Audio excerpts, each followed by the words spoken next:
Bonjour et bienvenue dans cette vidéo flash dans laquelle nous allons voir ensemble quelle est la différence entre un corps pur et un mélange. Commençons par la notion de corps pur.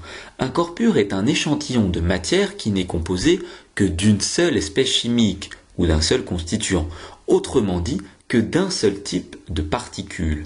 Un corps pur peut être un liquide, un solide ou un gaz. Pour les plus curieux d'entre vous, en termes scientifiques, une espèce chimique est un ensemble d'atomes, d'ions ou de molécules identiques. Comme exemple de corps pur, on peut citer l'eau pure, le sucre ou encore l'or pur. Prenons par exemple le sucre. Lorsqu'on effectue un zoom dessus, on n'observe qu'un seul type de particules, les particules de sucre. Pour l'or pur, il en est de même. Lorsqu'on effectue un zoom dessus, un seul type de particules est observé.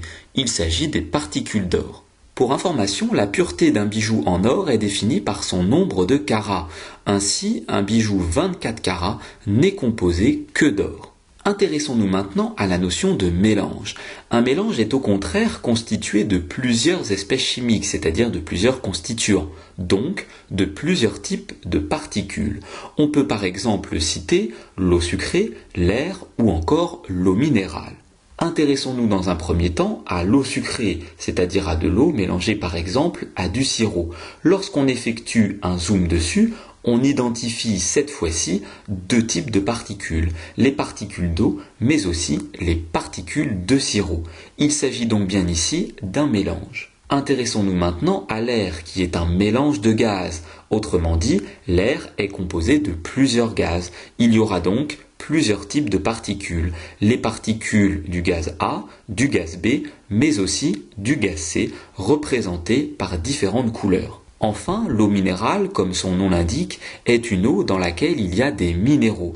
Ainsi, lorsqu'on effectue un zoom dessus, on pourra identifier d'une part les particules d'eau, mais aussi les particules minérales issues des différents minéraux. On a donc bien affaire à un mélange. Cette vidéo flash est maintenant terminée, j'espère qu'elle a été claire. N'hésitez pas à vous abonner à ma chaîne YouTube et je vous dis à très bientôt pour de nouvelles vidéos.